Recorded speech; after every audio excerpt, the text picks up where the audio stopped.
Hey there mga my loves Aquarius! Thank you so much for always staying here with me in this channel, babe. So before we start your reading, reminders muna kasi na hindi to for everybody. And please only take what resonates with you guys. If you feel so connected and so drawn with the reading, then baka maaaring para sa inyo yung messages, then you can claim or take it. If not, then leave the rest behind. Kasi baka para naman yun sa ibang viewers. So, wala po tayong gender dito, Aquarius. You know that. Babae, lalaki, LGBT, everybody is welcome. Kung may cross-watcher si Aquarius, welcome ka din. At kung may Aquarius placement sa kanilang birth chart or natal chart, welcome din kayo. Hi pala sa mga bagong subscribers. Ako po si Yan. Welcome! At sa returning viewers, thank you po sa inyong walang sawang suporta. So, kung hindi niyo pa po alam, mayroon pa po tayong other channel. Ang link ay nilagay ko sa description box ng reading na ito. Kaya naman kung interesado rin po kayo na tumambay doon, then pwedeng-pwede po kayong tumambay doon. At sa mga nandoon na, thank you po sa inyong lahat. So let's get your energy reading, Aquarius. Archangel Michael, thank you so much together with the angels and guides and even ancestors of Aquarius. Pwede po ba kaming makakuha ng messages for them? Can you please show me?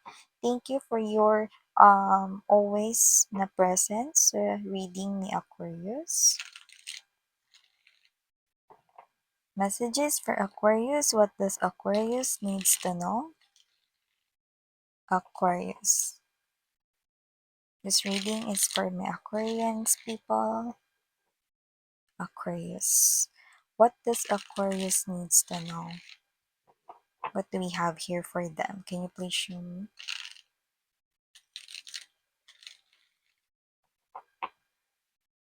Can you please show me?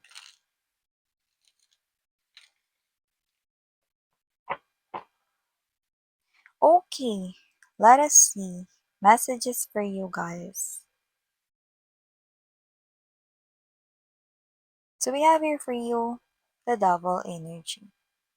Present din, Four of Cups energy. Hermit, andito din. Three of Swords, present din. Ace of Cups. Three of Coins. Sun card energy. Six of Swords, moving towards the Sun. And the Ace of Pentacles energy. Meron bang mahirap dito na sitwasyon na kinakaharap kayo ngayon, but you're moving into calmer water because we have here the Six of Swords. And as you can see, Six of Swords is right beside the Sun, which is an indication and also a confirmation that what you're doing right now na mahirap for you, there's some kind of a positive change await sa inyo or waiting sa inyo. So, nakikita ko rito kung sino-sino man yung nahihirapan ngayon, maaaring may sinisimulan na bago sa buhay nila, bagong trabaho, bagong sitwasyon, bagong tirahan, bago, no? Na maaaring nag-a-adjust pa lang kayo or kayo to, no, na nagsisimula pa lang mag-adapt sa new environment na yan, kung ano man yung bago na yan sa buhay ninyo, no? It might be mahirap ngayon, pero brighter days will definitely come sa inyo. Wow! So, gano'n naman talaga mga bes, sa umpisa mahirap talaga, 'di ba? Dati may iyak ka pa na pinapakabisado sa yung Lupang Hinirang. Kasi yun yung national anthem natin 'no, tapos sinabayan pa 'no ng Panatang Makabayan. Eh, nung mga panahon na yun, mahaba na yun para sa atin 'di ba, ta's iiyak ka 'di ba, parang, galit na galit ka 'no sa teacher mo 'no, ta's nadadamay yung mga classmates mo, 'yan. Pero tingnan mo ngayon kahit nakapikit ka 'no or kahit habang nanonood ka pa ng mga favorite mong movies, series 'no, ay kabisadong-kabisado mo na 'yon 'no. Panatang Makabayan, Iniibig Kong Pilipinas, 'di ba? Eh, o kaya yung Lupang Hinirang 'no, Ang Mamatay ng Dahil, 'yan 'no. Tapos, oh, 'yan, oh, biglang kaya mong mag-multitask ngayon. Habang nanonood ka 'no ng K-drama, habang nagluluto ka, kumakanta ka ng national anthem natin. So, ibig lang sabihin nun, kaya ko yun in-example, 'di ba noon mahirap yun for you, i-memorize yun dahil maliit ka pa lang na bata, 'di ba? So, ngayon 'no, na malaki ka na 'no, nais mong maging malaya. 'Yan, malalaya ka rin naman rito mga babes 'no. Nakikita ko rito na kung ano man yung ginagawa mong mahirap ngayon, may maganda kang mapapala diyaan because the sun is a promise of happiness. So you are really heading towards the calmer water and happiness 'no, sa inyo. So kung ano man yung goal mo, ano man yung dream mo, bakit mo yan pinagpapatuloy na gawin kahit mahirap yan, kasi nakaangkla yan, kasi konektado yan sa pangarap mo, sa dream mo, sa wish mo, 'no? And nakita tayo dito ng child, look at that, there's a child. So, maaaring yung iba sa inyo 'no, meron talaga kayong literal na anak, baka meron na kayo ditong pamilya ngayon, pero yung iba baka kayo ay single mom or single dad, no, but doesn't have to be. Pero meron dito mga energies na may mga anak na kayo. So, you're doing this, okay, and you're making your child as your inspiration, no? One that motivates you, no, to keep on moving forward even though this is something here na mahirap for you. Yan. Yung iba doesn't have to be na may anak na kayo. That child is a symbol, no, na kayo ito, na posibleng this is new to you, no? This is something here na parang new thing, no? Just like a child, mahirap for you, okay? But kamuka't-mukat nakikita ko rito 'no, na magiging maliwanag rin yung daanan 'no, hanggang sa magiging manina lang ito 'no, and you will clearly understand and you will see 'no, kung ano yung rason ba't mo 'to ginagawa, 'yan. So maliban diyan nakakita rin po tayo rito ng energy 'no, na yung iba sa inyo mukhang hindi pa kayo rito nakakalaya 'no, sa inyong ex 'no, kahit matagal na kayong hiwalay sa kanya, okay.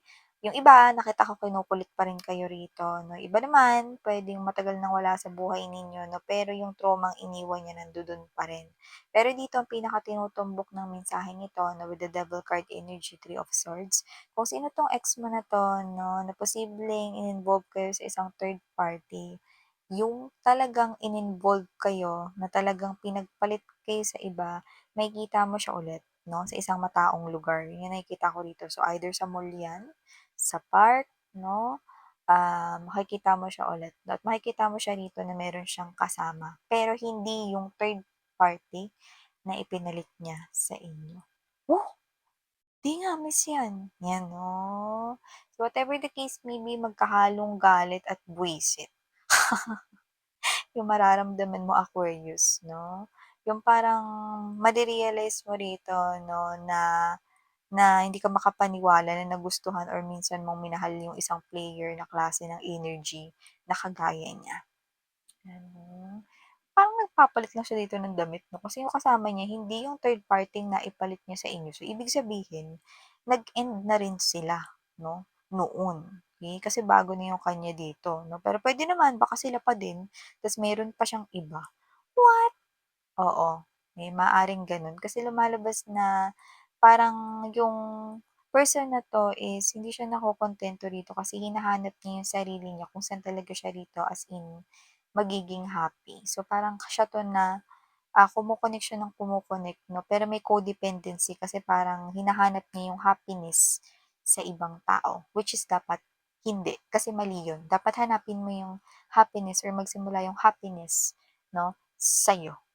Is sa mismong tao, 'no? So, maliban diyan, Aquarius, nakita rin tayo dito 'no, ng new love if you're looking here for new love. Pero nakikita ko rito na maaring meron kang ganito, parang hindi naman ata kami bagay, parang hindi naman ata kami meant for each other, parang mas deserve niyang mapunta sa iba, parang hindi ako enough or hindi ako karapat-dapat para sa kanya. What? Release those insecurities, Aquarius, because yan ay nonsense, 'no? Kung sino man 'to paparating na 'to, 'no, kasi nakikita ko rito medyo, maganda rito 'no, yung kanyang flow sa life, yung status niya sa life ay medyo maganda.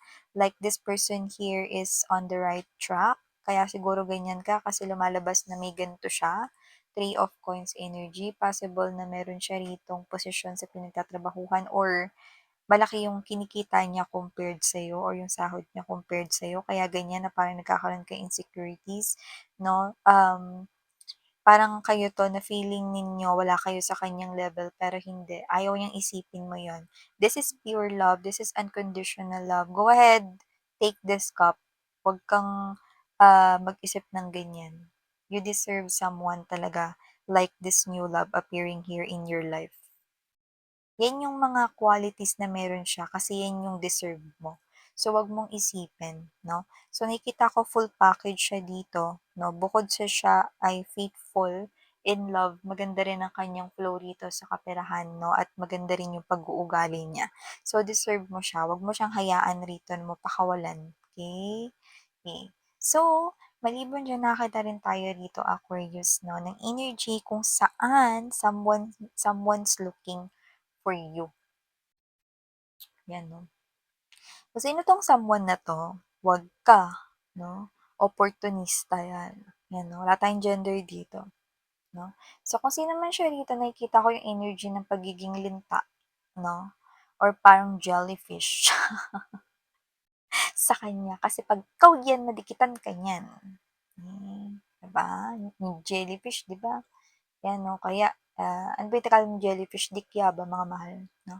So, jellyfish 'no or kung ano man rito 'no na parang stingy 'no, nakikita ko rito na itong person na 'to 'no has this tendency to backstab you one day. So, hindi ko nakikita na siya ay magiging truthfulness sa inyo. So, nakikita ko rito 'no na itong person na 'to 'no is 'wag niyong patuloyin sa life ninyo. Alam mo yung mas matanda siya sa'yo rito, parang if hindi siya matanda sa inyo sa age, sa inyo dito, pero iba yes, 'no. Yung iba dito, this person right here 'no, is magulang siya, 'no. Hindi magulang na parent, magulang, 'yan 'no, mandaraya, mandurugas 'no. Kaya naman yung pag-backstab na yon na posibleng maganap in the future is maaaring related sa pandurugas or panggugulang niya. 'Yan, see? Well, gano'n talaga we're living in a world kung saan iba-iba ang ating mga energies 'no. Hindi lahat ng tao puwede niyong pagkatiwalaan mga mahal. Kaya nga lagi ko sinasabi, kung nandito na kayo simula pa nung binuksan ko 'tong channel na 'to 'no, lagi kong sinasabi 'no, na sa huli ang dapat ninyong pagkatiwalaan 'no, umpisa pa lang hanggang sa huli walang iba kundi ang sarili ninyo. Because even the closest person in your life is puwedeng kayong baliktarin or bumaliktad sa inyo, tandaan niyo 'yan. Even inside the family you should you must not trust anyone. Hindi 'yun pagiging greedy, kundi 'yun ang pagiging mga babes 'no, pagiging matapang 'no. Tsaka kasi, eh, sometimes when we rely too much with other people, 'pag wala na sila, you feel so weak. You can't go on with life, 'di ba? So you need to be strong because it is your own life's journey at may kanya-kanya rin na journey kung sino man yung mga tao na yan sa buhay mo. Okay? It might sound na parang minsan parang hindi naman ata ano yung advice mo or whatsoever. No? Alam mo, maintindihan mo yan kapag meron ka ng mga pinagdaanan kung saan nakita mo ng malinaw yung sitwasyon na yan. At yung iba na hindi nyo pa yan nakikita, it's like an advice for you. Okay? That you must only trust yourself. No one else comes close to you kundi ang sarili mo. Hmm? No one else comes close to you. Mm. So, dito nakita naman tayo rito mga babes na meron kayo ditong wish na pinapakaingat-ingatan, 'no? Pero carry lang naman kahit hindi mo na 'yan matupad ngayon.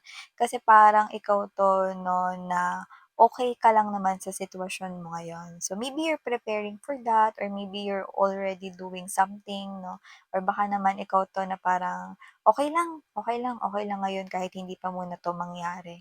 Pero nilu-look forward ko na mangyari 'yan. Basta ngayon gagawin ko yung buo kong makakaya para, ma-improve ko ano man yung better version of myself at saka yung better version ng world ko ngayon. So, kunwari ikaw 'to na meron kang wish 'no, na kunwari bibili ka ng material gain like car 'no, dream car, dream house 'no, okey lang kahit hindi mo na 'yan mabili ngayon 'no, pero gagawa ka ng paraan para marating mo 'yan or maabot mo 'yan. So, mag-iipon ka pakonti-konti 'no, habang nag-e-enjoy ka rin 'no, with your money 'no. So, siyempre it's like working hard 'no, while playing hard, gano'n 'yun 'no. So, hindi lang puro trabaho rito, travel-travel din kayo 'no, and then someday, you know, mabibili mo rin yung mga dream na material gains na 'yan 'no, at iba puwedeng hindi material gains like house 'no or dream car, puwede rin naman na tao 'yan. Okey lang,